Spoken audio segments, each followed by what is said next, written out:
All right. Here we go, the day before the draft. Welcome to another edition of Buc What You Heard. My name is Gene. You can reach me at Super Heavyweight. You follow me, I'll follow you back. I love talking football. I'll talk sports in general or anything else you may want to talk about. I'm excited. This is like Christmas Eve for me, really, because we're going to see what the Tampa Bay Buccaneers are going to do to improve this team from the 5-win team we saw in 2017. I'm joined tonight by my co-host, one of my favorite people, to be honest. I mean, this guy, if you can follow him for the draft, I suggest you do it because you're going to enjoy yourself and you really be glad that I told you that, you should join him and, follow him. So, Michael Pless, how you doing tonight? I'm doing good, Gene. It's draft day. It's finally here. It seems like we've been talking about the draft forever. And it's finally upon us, and we're finally going to figure out who the Bucs are going to get. And it's exciting. I mean, this is how you build your team. This is where you find your star players. And it's pretty awesome. I can't wait. It's going to be a lot of fun tomorrow. Yeah. So, it's been crazy. Going from the end of the season, the Tampa Bay Buccaneers had that walk-off touchdown, Jameis Winston to Chris Godwin, and that set the tone for the offseason. At that point, when we found out that our coaching staff was going to be retained, the majority of the coaches were retained. What you had to look for was free agency. What are the Bucs going to do in free agency? How are they going to fix some of the things that we saw? Where if we go back, rewind all the way back to 2017, the beginning of the season, they had two defensive ends that they really felt were going to be of benefit to them. And it turns out that neither one of those guys were even available for the majority of the season. So, just learning from that and seeing how that happened, and the fact that my city, Tampa, just recovered from that hurricane and all the damage that was suffered there, and just displacement of families and stuff like that. There was so much going on last year that if Tampa had went to the playoffs, it would have been a truly storybook scenario, just based on all the things that were stacked against them. The fact that they didn't have a bye week. I mean, everything was stacked against them. And here we are, we went into the off season, and, I thought Jason Light did a great job addressing certain needs for this team. And, we'll see how everything plays out as the season goes on, but I just wanted to get your idea. What do you think? Where do you see Tampa, going into this draft? I think they're in good shape. I mean, I like what Jason Light has done in this offseason. I think he's really addressed the needs as far as what he thought was the biggest weakness last year. And it really looked like he had a plan as far as going into this offseason in free agency. And he really attacked it with going after the offensive line and getting defensive line and really beefing up the trenches, which I think we needed, because it seemed like, every week last year we were getting beat in the trenches, and you just can't win if you're not winning the line of scrimmage. It's very difficult. And he upgraded. I mean, we got, JPP, Vinny Curry, Bo Allen, Mitch Unrein, and now Ryan Jensen as center. You move Marpet back to guard. A lot of good things that he's done. It just looks like he has a sense of direction, and he's tired of being pushed around in the division. I think he's tired of other teams bullying our team, and he wants to fight back and get a little bit tougher and stop the nonsense that was going on with this football team, and really get back to an identity. Yeah, absolutely. And stopping the run is going to be huge this year. Stopping the run, it blows my mind. And as we talked about, and we've talked about this ad nauseum, the Bucs could have won at least 4, if not 5 games last season if they could just stop the run. Okay. And that was one of the things that I really appreciated about what Jason Light addressed. He got guys that are grinders. He didn't get the sexy picks. He didn't get the guys that, your name is in lights. He got the guys that are consistent, that are going out there that are going to play basically. And that's what you need right there. So to me, I'm happy with the moves that were made in the offseason. What are your thoughts on the offseason? How do you feel? I feel good. I mean, again, it's and now you have, you know, the draft coming up, and I think we can add more depth and really find some star players that can really help this team. You know, legit, just quality players that I think are going to be available when the Bucs pick. And I think, you know, I think there's going to be a really good player left at 7. I really do. I think there's going to be someone that can really make a difference. So. Yeah, I mean, I'm excited about what they've done. Again, like you said, they've added guys that are consistent. They've added players that know how to win. They have experience. They have championship rings. Guys that can help this locker room and really build what is needed here and what needs to get done. And that's winning games. I mean, they're going to bring production, and that's what you like. And I just really feel that, you know, Jason Licht has learned from his past, and I thought he really did a good job of identifying players that can really help right away. Yeah. Robert Greene said something that's kind of interesting. He said, we tried this before. This is my response to that comment. You've got 2 of the best run stoppers. The Bucs went out and grabbed 2 of the best run stoppers in free agency, statistic wise. Would you agree with that? Yeah, I mean, again, you're finding guys that have certain traits and they can be utilized to help in certain areas, and that's stopping the run, which was, I think, probably our biggest weakness. You know, you can say pass rush, but how many pass rush opportunities do we actually have when you're facing 3rd and 2s all the time? So, right, you know, the ability to add consistency up front is very important, because not only do you have starters now at the ends, you also have more depth on the back end, because it allows Noah Spence to come in as a situational pass rusher, which I think fits him well. You have Will Golston, who can be now a backup and be that rotational guy. I think overall it just makes your team that much better. It'll allow Gerald McCoy, you know, to roam more freely, and I think it'll allow him to, you know, get after the quarterback a little bit more, be that disruptive player that he's supposed to be. So personally, I like it. I mean, I get what Robert's saying. Again, yeah, we've tried it before, but again, I don't think we've found the guys that we brought in before really weren't the production that we're going to getting. They're not the same guys that we're getting now, is what I'm saying. They're more consistent. They're more veteran players, guys that have put up high production numbers. So I think that's going to make the difference. Yeah. And guys, what you have to keep in mind, and you can go back and look at the body of work for the Tampa Bay Buccaneers. They have not consistently been addressing the defensive line, going all the way back to Rich McKay. Okay.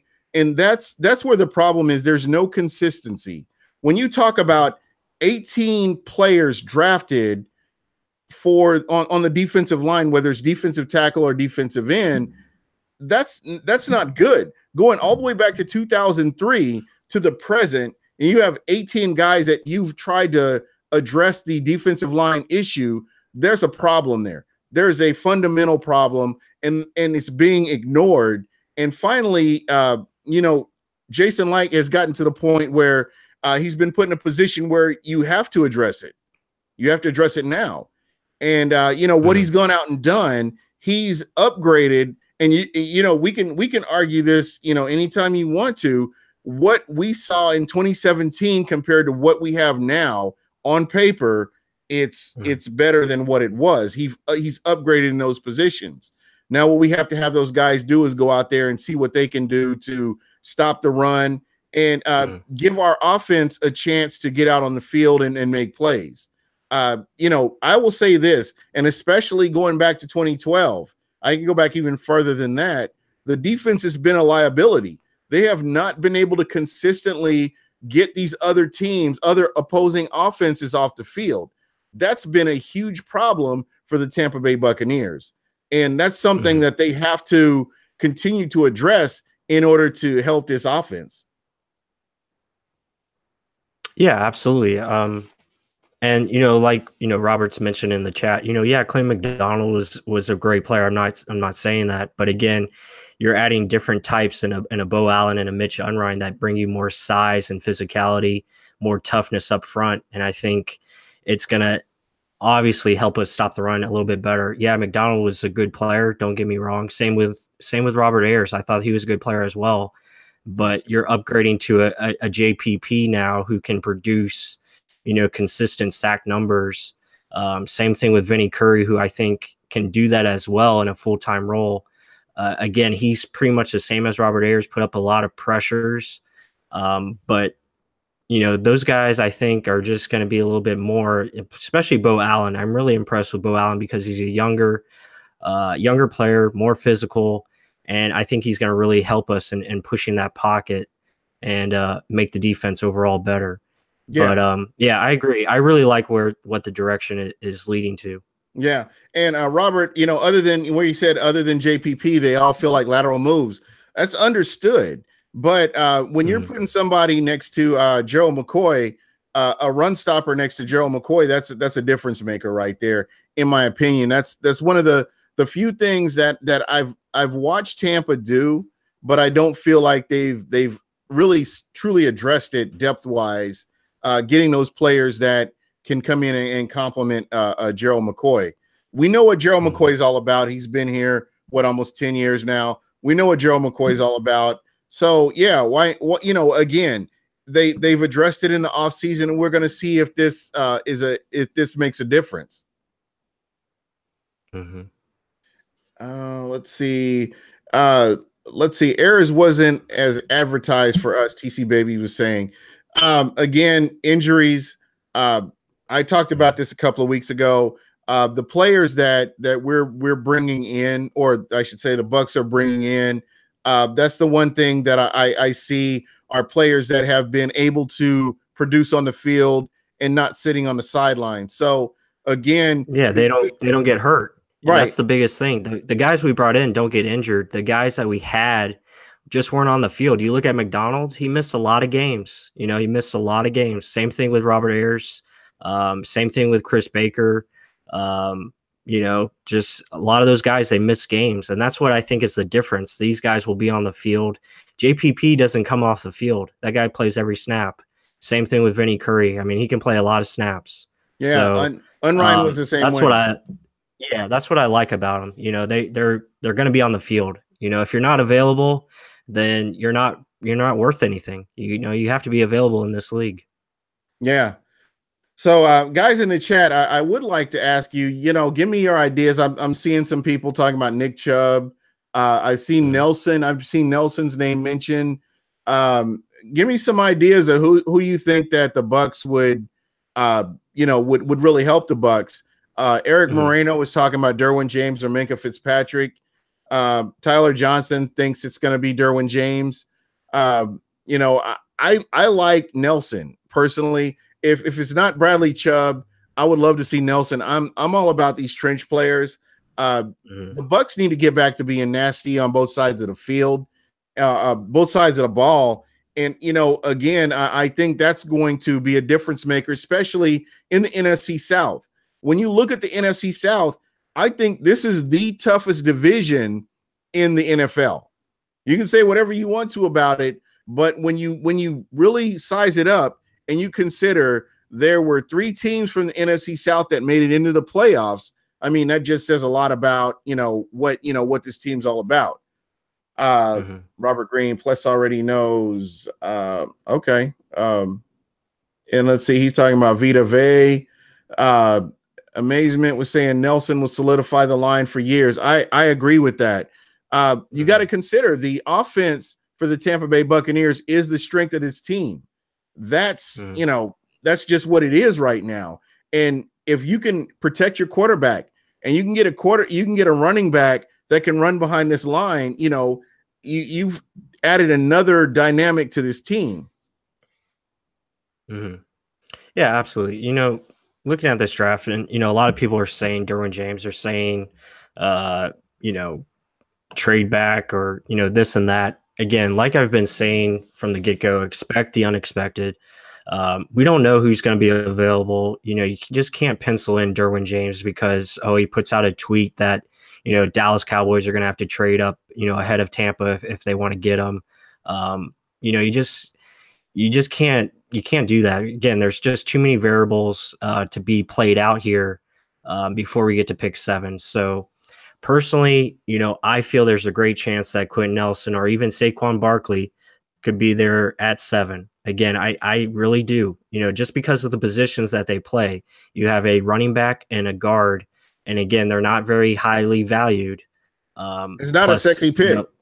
No, it's not. And again, teams that are up in the top 5 have salary cap issues. You have to look at it that way too. If the Giants take Saquon Barkley, that is a lot of money to be paying to a running back, in which they have to re-sign Odell Beckham Jr.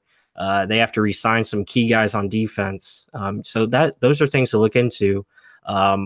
And again, I think the quarterbacks are going to go early. I really do. I think the quarterbacks are gonna be up there high, because if you look at next year's class, it's not very strong. It's a very weak class next year for quarterbacks. And I think the teams that really want quarterbacks are going to do whatever they can to get up there and reach for these quarterbacks, which is good news for the Bucs. I mean, that's going to push better players down.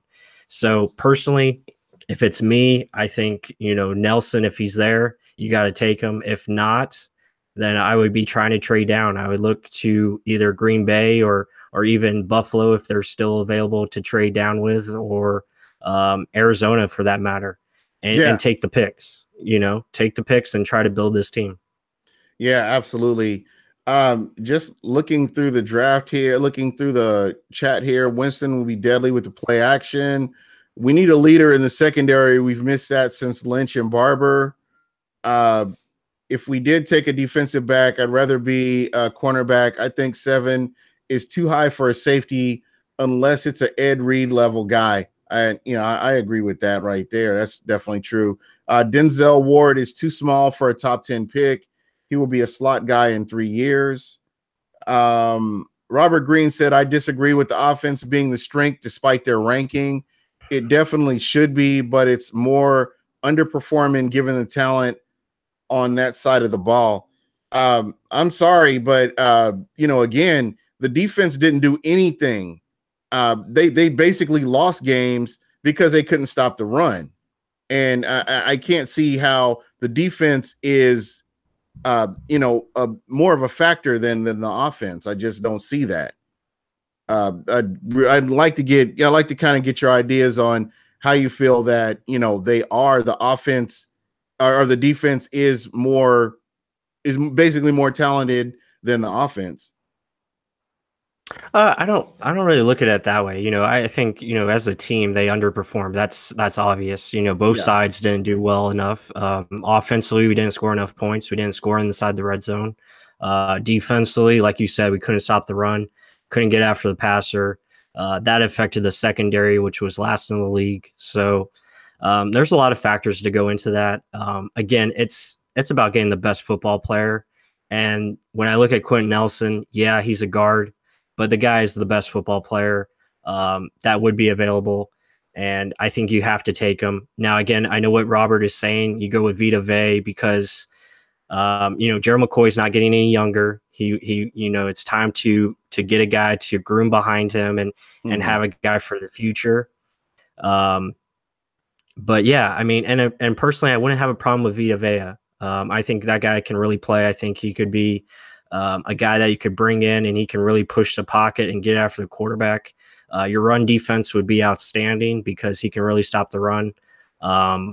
But personally, again, I'll go back to Nelson or trade down. That's just been my MO. But again, let's just see what happens. Yeah. Again, this is going to be a crazy draft. Anything can happen. And then, if let's say they do get Nelson, I think, running back in the second round is very possible. Or you could go cornerback, because I look at the second round as a very good round to take a corner or a running back. I think that's where the value is going to lie for those positions. And you could argue the same way with guard too. So really the Bucs are in a great spot because all the the needs that they have, this draft really fits them well. I mean, it's deep at running back, it's deep at guard, it's deep at corner, safety. Those are their main needs, and it's really lining up well for them. Yeah, I totally agree with you. I'm a big Vita Vea fan myself. I'm like you. I've watched the film. I've watched your videos. I've looked at your articles that you've written about him, and I'm on board. I don't think it's too much of a reach to grab a guy like that. I would love to have a good defensive tackle because again, you're addressing a need, and you've got a young player that can perform for years to come. So that's definitely something to consider if there aren't any other players available. But if it's me and it's my first pick, it's Quentin Nelson. Because I already know that Bradley Chubb is going to be gone. Right. And let's look at the defensive back situation. Let's say those guys are gone and we can't trade down. If we have to pick between Derwin and Fitzpatrick, personally, I like Fitzpatrick better. But I can understand why they would go Derwin. He's just a more natural fit as far as if you're going to have a strong safety pairing up with Justin Evans, who's more of a free safety. So I can see the fit there. But, personally, I like Fitzpatrick a little bit better just because of his overall game. He's a little bit more polished. I think James still has some things to learn as far as, awareness and knowing where to be as far as in space and zone coverage. But, the guy is very athletic and he's got great character, outstanding traits. So, I mean, I wouldn't have a problem with him either. I think he'd be a great pick as well. But again, I'm not going to pin him in there as the 7th overall pick right now. Right. Let's see what happens. So how do you use a Derwin James? Let's say the Bucs draft him. How do you use him? I mean, considering when you think about all the other talent that's on this team, how do you utilize him? Yeah, well, I wouldn't label him as just a box safety. I know that term gets thrown around a lot. Yeah. I think you can use him in a lot of variation of ways. I think you can use him, obviously, in the slot. I think he can be that kind of a racer down in the short area part of the field in the flats and really take away the middle of the field pretty much for you.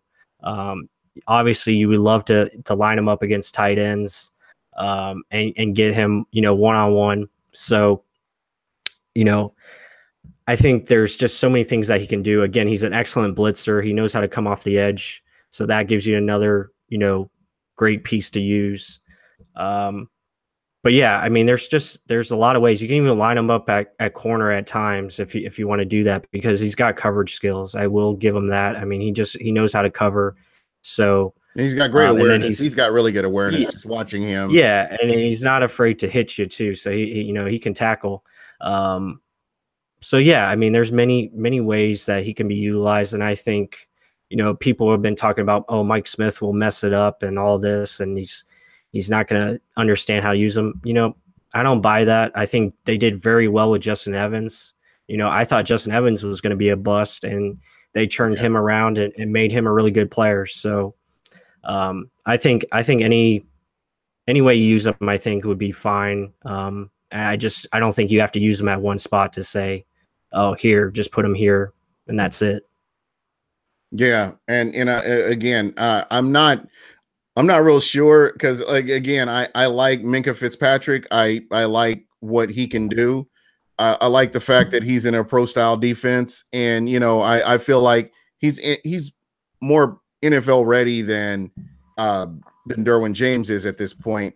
However, again, it's one of those things when your skill set translates to the NFL, you come in and he could go leaps and bounds ahead of Derwin James. So it's just kind of hard to say right now, but just what I'm seeing. And, again, I was wrong. I was wrong on Beckwith and I was wrong on Evans. So you just never know. Right. Yeah, absolutely. And, I'm looking at the chat. I agree with the corner need. I understand that. Again, I'm not a big fan on Denzel Ward.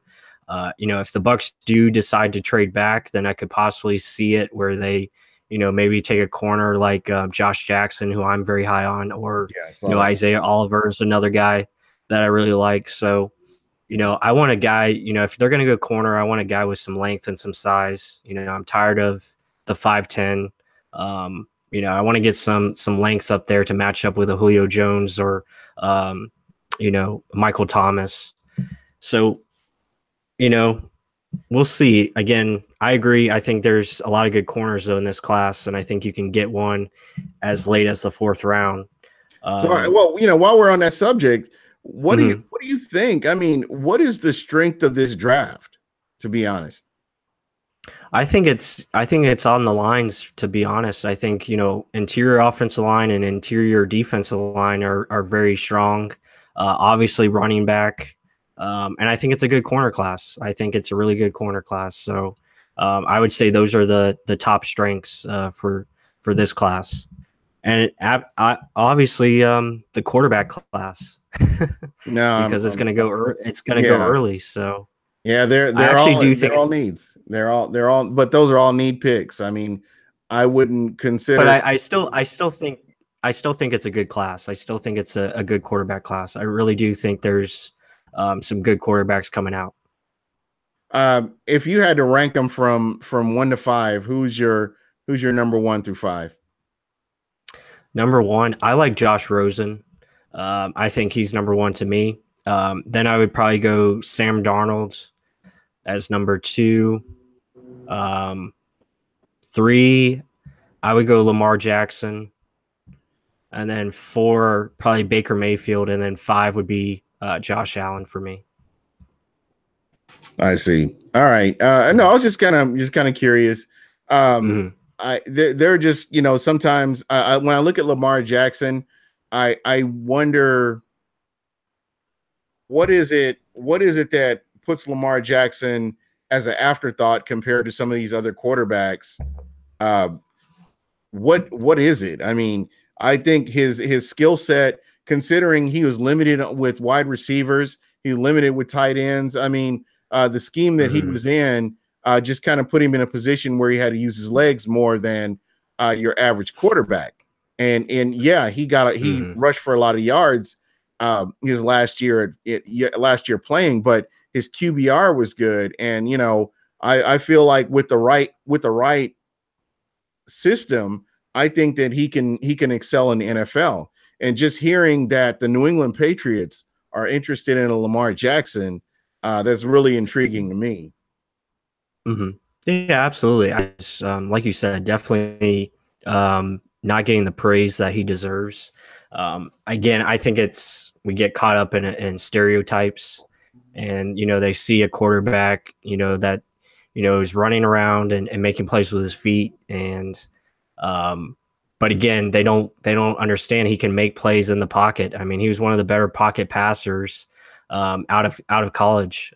So I think he's good, but again, they look at his size too. The body build, the eye test, and that's what a lot of it is, unfortunately. And they see guys like Teddy Bridgewater, who's kind of similar. They went to the same college, and he got hurt. So I don't know. I mean, I don't think it's right. I think he should go higher, and I would probably expect him to go higher. I think he goes probably in the top 20 picks. I think he goes higher than most people expect. I said, expect the unexpected, like I said. Yeah, I think last year taught us that you never know what's going to happen. When you have an O.J. Howard that falls a potential a top 10 pick, he falls at number 19 in the draft. That tells you everything you need to know, because I can guarantee you that 99% of the people that follow the Bucs, that are involved with the Bucs, never considered him as a number 19 pick. So again, you just don't know what's going to happen. You're absolutely right. And I'm really excited about this. Now, the next position I want to talk about is running back, because I feel like that has kind of been overlooked over the past couple of seasons, and it's something that really needs to be hit on this season in order to have a successful 2018 campaign. So when you look at wide receivers, when you look at running backs, who's somebody that really kind of stands out to you besides Sony Michel?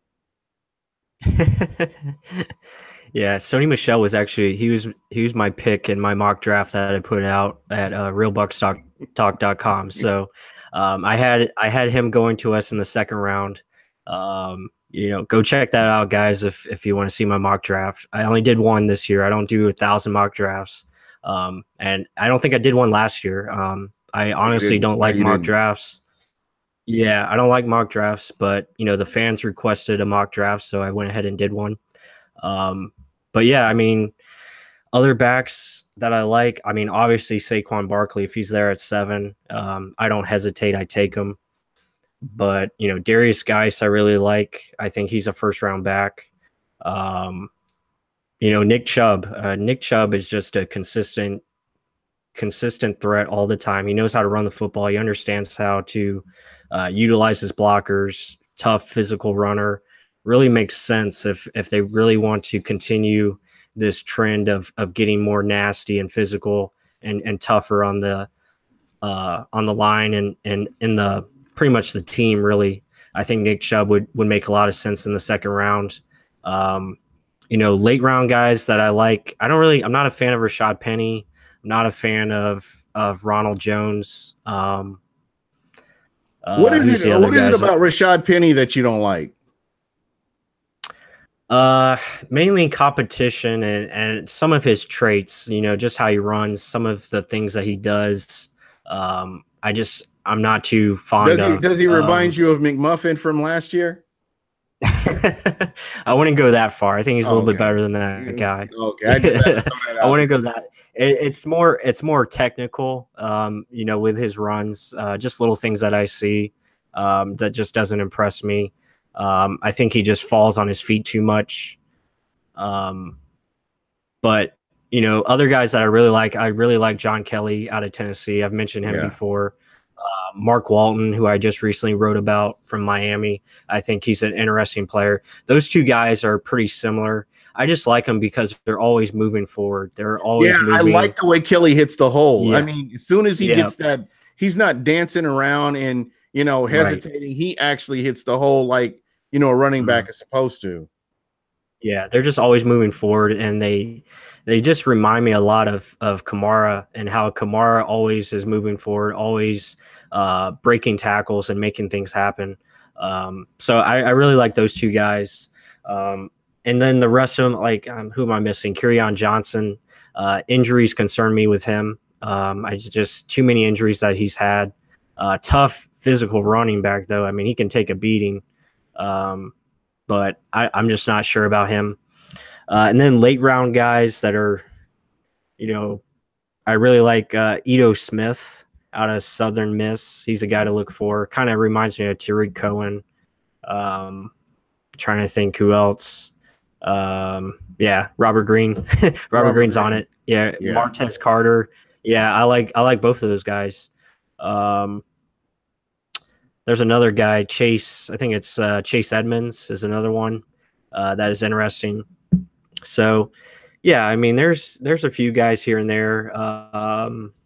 If you want to get like big and physical, I mean, you could go with like Bo Scarborough or he's a guy that I'm really on the fence about. I'm not sure if I like him or I don't like him. Right. Just based on the back end of Alabama's season and what he did the year before in the back end of the season, where I just I don't know if it's just the level of talent that's back there. Does his skill set translate to the NFL? Right. Yeah, and Royce Freeman, that's another one that's very underrated out of Oregon. But again, the only thing I worry about him is that scheme kind of helping him, open up lanes because it's so spread.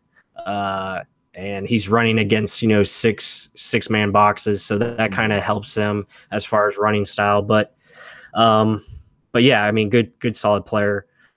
Trying to think who else. That's pretty much it. I think, again, second round and maybe late third and fourth round, you can target guys like Nick Chubb, maybe even Sony Michel. Or if they want to, if Darius Geis somehow makes it to the second round, I think you find a way to go get that guy, because I think he's special, just like Saquon Barkley is. So Yeah, and we'll see what happens. How many picks do the Colts? The Colts have like 500 picks in the second round, or it feels like they do. And again, they need a lot of needs though. They could take a running back at any time. But yeah, I mean, I think they have 2 picks right in front of us, so they're likely going to take one of the guys that we like. So yeah, that's going to stink. But we'll see. What gets me? What gets me is there's still a question mark on Andrew Luck. Andrew Luck is not thrown yet. No, he's going through reps and stuff like that. Has not thrown yet, and that right. If I'm a Colts fan, that should concern me. Now I have to ask you: do they have depth behind him to where they can compete? Or what do you do in a season like this where you're unsure about where your starting quarterback is and you have a backup and you're just not sure? Do you go out and you draft somebody, or do you just kind of stay the course and hope your starter gets good, and then you kind of depend on your second quarterback as a backup? Yeah, I mean, they have Jacoby Brissett, who's decent. I thought he did okay. Yeah. But I think like you said, they have so many picks, so I think they'll take a quarterback in this draft. It just won't be a high pick. I think they'll still take one, maybe in the 3rd or 4th round. I could definitely see that, where they, get a solid quarterback that they feel they can groom and maybe have some upside. And if luck doesn't work out, they can have that guy for insurance. Yeah. But I mean, do you jump all the way up there like the Colts did to get just a guard? I mean, I noticed people are talking about Nelson to the Colts. Oh, well, yeah. I mean, well, they traded down to 6. I think Nelson could very well be there to the Colts. But again, I just look at them needing so many players, and I think Roquan Smith is the guy to look for the Colts. I think really that's a real option, I think, for the Colts. I think that could really help them, especially on the defensive side of the ball. They're very thin pretty much everywhere, and linebacker is a desperate need for them. They really have no defense, and they have to find a way to add impact players, and I think Roquan would be a great pick.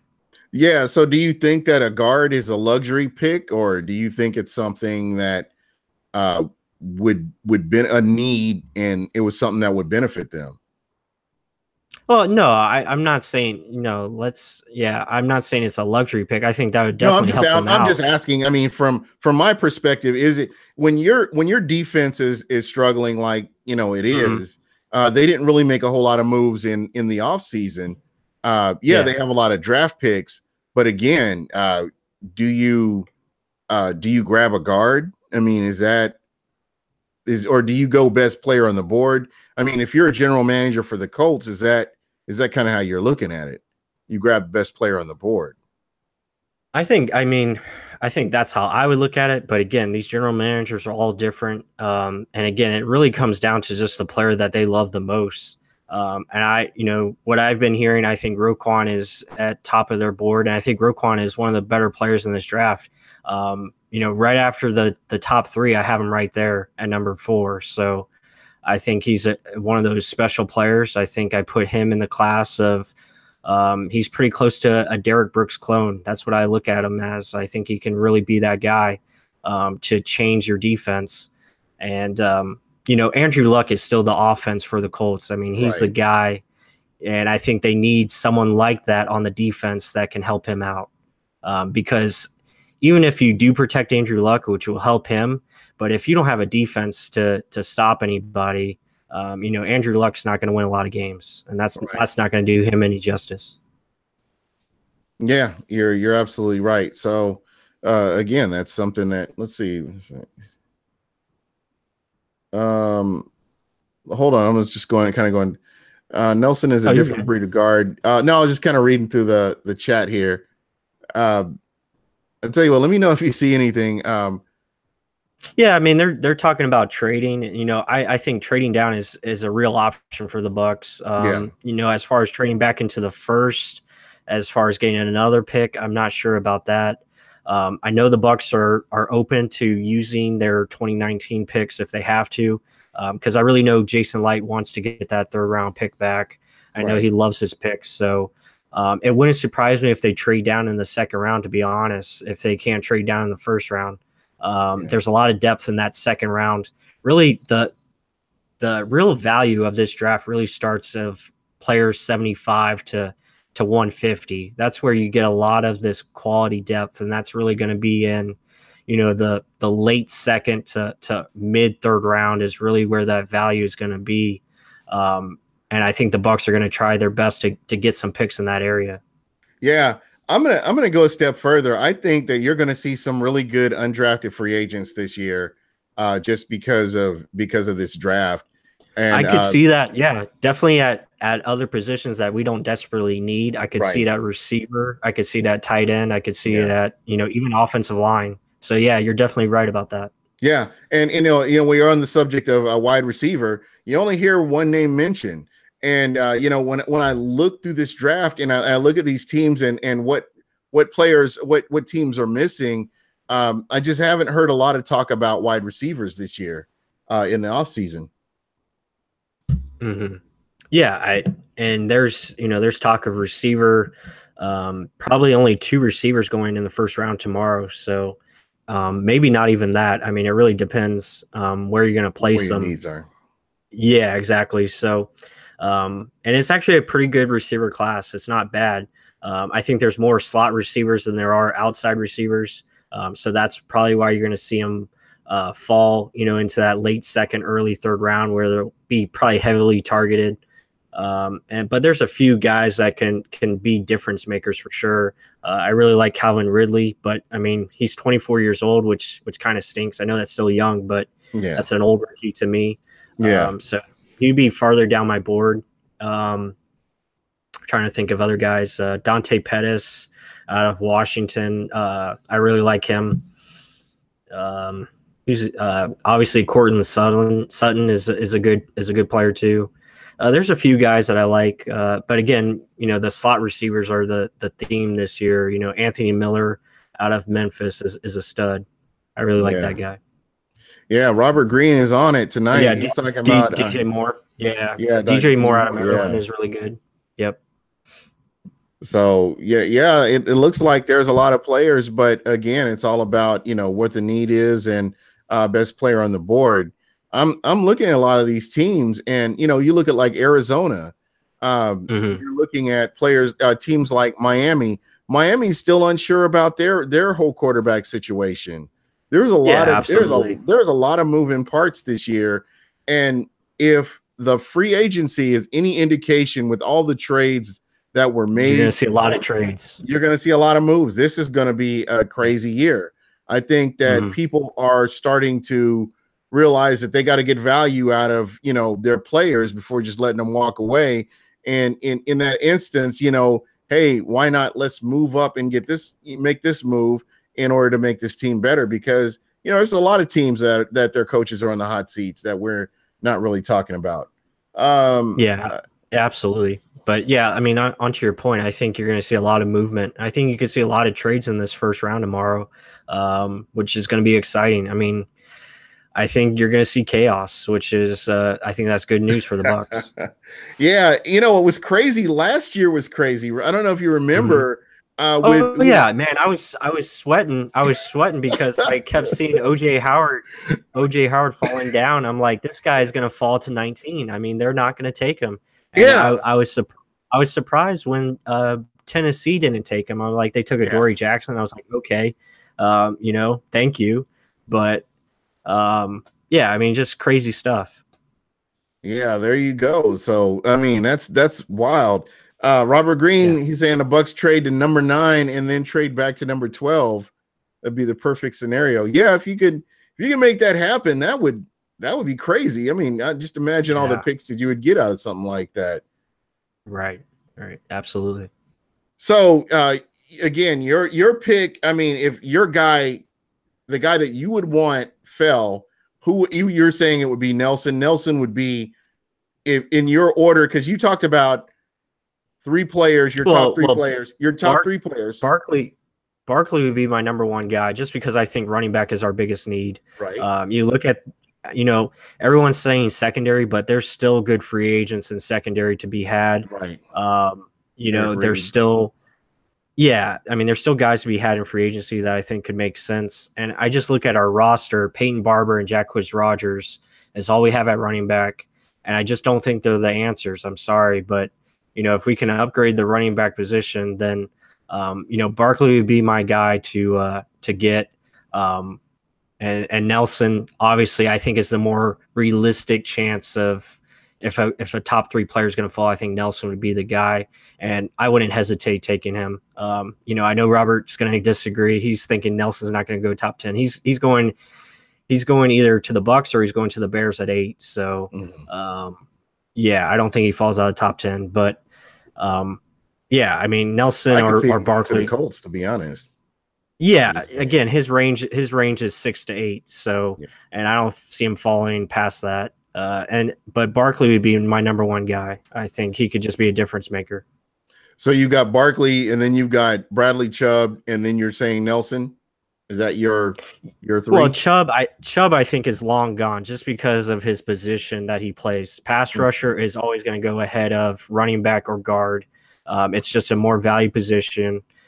Anytime you can affect the quarterback and that's another thing why I like Nelson. Nelson evolves the line of scrimmage, and that's protecting Jameis Winston.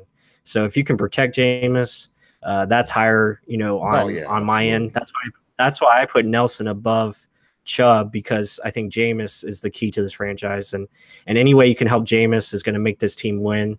And that's why I would go with Barkley, because Barkley, he's getting the ball in his hands, and he's just a difference maker. Guy can make plays. Yeah. So, as you're looking at all this, where would you put the running back class then for 2018? How would you? Would you put them? Would you rank them pretty high? Because there's a lot of running. You mentioned a lot of running back names, and I know we talked about quarterback, but again, I think there's a lot of running backs out there that Nick Chubb. I know you mentioned Sony Michel. There's just a lot of different running backs outside of Saquon Barkley that could be a difference maker. Yeah, and there's one guy I didn't mention, the kid out of Iowa. I really like to Akeem. I think it's Akram Wadley. He's another guy that I don't think I pronounced that right, but he's a good player that I think could be had in day 3. Again, if they get Nelson at 7. I think in the second round they could go defensive back, and then they could go running back later, because if you have an offensive line with Nelson on board, I think you can put any running back you want back there. I think they'll be successful. So, I think you could wait on running back if you got a Nelson. But again, I just like to have a dynamic feature back. That's why I think if the right guy's there in the second round, I think they can go running back for sure. Wow, this guy's amazing. You're talking about what he ran for 2016. He was over 1,000 yards. Yeah, I could see, in Big Ten, it's that's a defensive conference. So if you're running like that, yeah, and he would be like a late round pick though. Yeah, he probably would. He's just not as athletic, but I think he's got a lot of ability as far as a running back goes. He can do a lot of things, kind of similar to like a John Kelly, who's not as fast, but again, he just understands running concepts and knows how to get yards. Yeah. And again, folks, this is great. Just getting educated like this. I'm excited about the draft. I'm actually more excited about camp, because I'm really anxious to see how they rebound, how the Buccaneers rebound from this 2018 season. And again, folks, before we get out of here, because I know it's running on time. Everybody, we've been seeing ad nauseum all these different mock drafts, and so I was just I was on Twitter. I was being an ass sort of, and I was like, you know what? why don't I do a mock draft on the mock drafters? Just because. And pretty much this is what I came up with. And this is just all in fun. It'll be a little bit better next year because I plan on doing this next year to do a mock draft on the mock drafters, because you put a mock draft out there, you're eligible as far as I'm concerned. So I want to say with the first pick, and this is the Buc What You Heard mock draft of the mock drafters, and these are guys that I would want on my team. And the number one pick goes to Real Bucs Talk. Yeah. And Quentin Nelson for their pick of Quentin Nelson. So awesome. There we go. A guy that I've given nothing but grief to, over the past years, but Mel Kiper. And this is his mock draft from January 18th. He picked Quentin Nelson as well. So that's my number 2 pick is Mel Kiper. Jake Ellerbogen out of Iowa. He had picked Quentin Nelson as well. And I know I've got a theme going here. Wayne Stotts has Bradley Chubb. This was his pick as of January 24th. He picked Bradley Chubb going to the Bucs, so I got to roll with him. That's my number 4. Kevin Sloan, who is a listener, and he's one of those guys that he follows us. He's a real good. He's a listener. He's been following us since the beginning. Let's see. He was picking Nelson as well. Robert Green, 40% hit rate on mock drafts. Yeah, that's true. That's true. And I do 5 for the first round, and I'd go to the second round. Rajan Navadi out of where is he? Out of Iowa, it looks like. It looks like he has Saquon Barkley, and this was back in January. It's Saquon Barkley going to the Tampa Bay Bucs.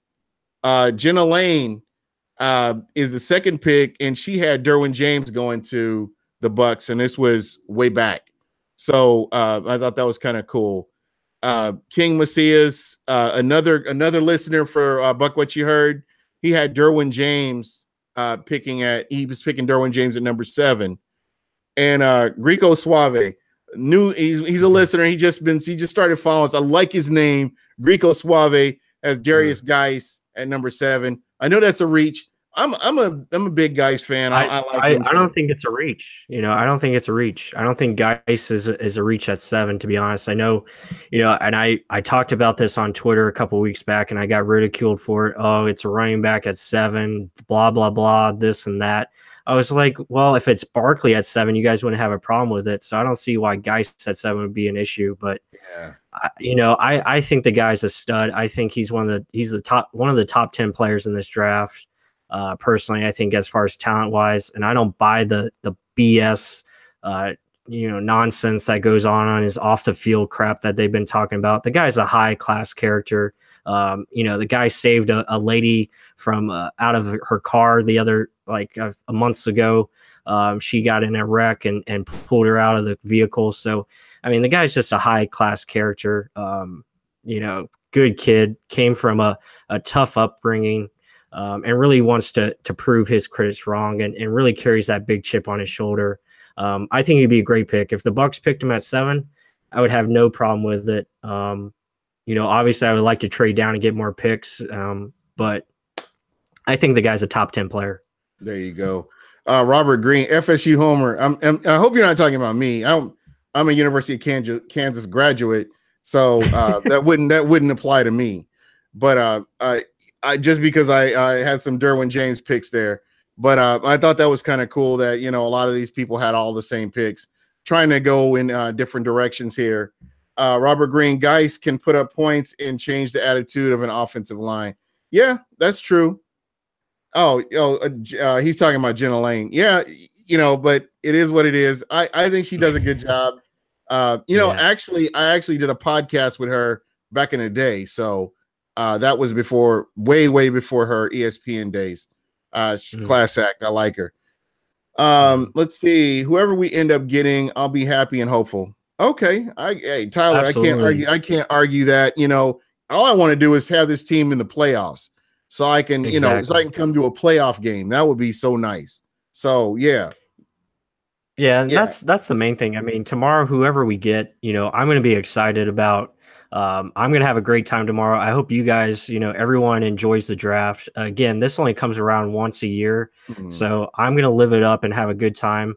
Yeah. Me and my partner Mark are just going to be chilling and watching this thing, having a lot of drinks probably and a couple of shots here and there, and a lot of good food, and just having a fun time. It's you just got to enjoy it. Yeah. Making fun of the other teams if they make a bad pick or whatever. Just have fun with it. And I'm not sure if we're going to be on Twitter tomorrow or not. We'll see. We're thinking about maybe doing some type of live stream, but I'm not sure on that. We'll see how it goes. I try to stay away from Twitter because I like seeing the surprises, and there's some guys out there that like to leak the picks. So I don't know. We'll see what happens, but it's going to be fun. Just enjoy your time and really enjoy it. I mean, whoever the Bucs get, I think they're going to be a great player because Jason Light, he knows what he's doing, man. He knows the draft. Yeah. Robert Green, if you're not following me on Twitter, I got to follow this guy. I'm really curious to see what his thoughts are, regarding the draft tomorrow. So if you are, hit me up, please. I definitely will follow you back because I'm really curious to see what your thoughts are. I will be with the Buckaholics actually for the draft tomorrow, the draft party tomorrow. So, That's awesome. those guys show up and show out. I mean, you saw what happened in Phoenix. You saw what happened in San Diego. They plan on invading Dallas. So again, they always have a great turnout wherever they go. And shout out to them. They've been very supportive of Buc What You Heard from the original 9 all the way down to the last person. So I appreciate, everything they bring, and, they're great. So ultimately, and I guess for me, I haven't gotten to give my picks. If he was available, I know he's not going to be available. I would love to have an edge rusher. I would love for Tampa to have an edge rusher. That's one of my dreams, is to live long enough to see them have a edge rusher that can get pressure on the quarterback. I kind of gave up on the whole sack thing, considering how important pressures are, and just basically stopping the quarterback. So just getting a quality edge rusher would be the best. But the fact that the coaching staff has taken the time to realize that the trenches need to be addressed on both sides of the ball gives me hope that they are working on something important. Another thing that I'm really hoping for, it's away from the draft, is that this coaching staff can make adjustments. And that's going to be huge. I hope that they've looked at the 2017 season and they said, listen, we can do better than this. We can make changes. They can look in the mirror and say, okay, we need to change this, or we need to do this better. That's going to be huge as well. So you don't want more as a fan base. You don't want more of the same as what you saw last year. You want to see improvements and adjustments. So those are the big things for me. Yeah, absolutely. And again, it's all about winning. We just want to see this team take that next step and finally, get back to contending and playing meaningful games down the stretch and getting into the playoffs. That's what we want to see, and hopefully we can make it happen this year. I think we have a good team, a good foundation in place, and I think the coaching staff, and I think the front office personally has understood what they've been missing on. And I think they finally realized, hey, we need to get tougher up front. It's about time that we, start dominating the line of scrimmage and win more consistently by winning the trenches. I mean, that's what you have to do. So, I see them making adjustments again. I think last year, we throw it away. We focus on this year and really come back and try to make it work. Yeah. And, you consider when your job's on the line, you got to get out there and find a way to win. That's the key right there. When I'm looking at Jason Light, I'm looking at Dirk Cutter, I'm looking at Mike Smith. I like the moves that they made. bringing in the defensive line coach, and that's a start. And I think just changing the mentality of that defensive line is going to go a long way. And I hope that I'm right about this. And again, whoever the Bucs get, you're not going to hear me complain this year. I learned my lesson last year. So again, anything can happen. I would love to see the Bucs somehow end up with a 3rd round pick. I think there's a lot of quality in this draft and a lot of players that can play for a lot of years. So if you've got 2 6th round picks, and then that's a plus as well. But being able to come back and get that pick in the 3rd round would really solidify what you did in free agency as well as what you're doing in the draft. Yeah, absolutely. And it wouldn't shock me if they find a way to, whether they trade down in the 1st or if they try to trade down in the 2nd round. It wouldn't shock me if they mortgage the 2019 picks and try to get a 3rd rounder that way. If they just sell one of their 2019 picks, I could definitely see that. I mean, this team they want to win this year, and the pressure's on. I know Jason Light knows that, and same thing with Dirk Cutter. He knows that he's got to win. And I would say it's more on Cutter. I think Light is pretty much safe in my opinion, but the pressure is on to win now, and I think they're going to do what it takes to get that done. There you go. So that's pretty much it for us. And again, guys, you guys kill it in the chat. I love the chat. It's kind of hard. I want to focus on the chat a little bit more than I want to talk. So it's kind of hard for me to balance all this out because there's some really good points in the chat. And I'm excited. This is the best time of the year. I'm really looking forward to this. I may go live and do something during the draft after the announcement. So we'll just have to wait and see. What is Robert Green said, Light won't be safe if he reaches again. I agree. That knock on him about the kicker is always going to ride with him no matter what he does, whether it's good or bad. But again, I think that, he's going to be solid. I don't think he's going to reach for anything, especially with his job on the line. Jaja the Parrot, shout out to Jaja the Parrot. What's up? And let's hope that Jaja doesn't bite Roger Goodell's nose off. Well, if it happens, sorry, not sorry, but it is what it is. So let me get your final thoughts, and then we'll get up out of here.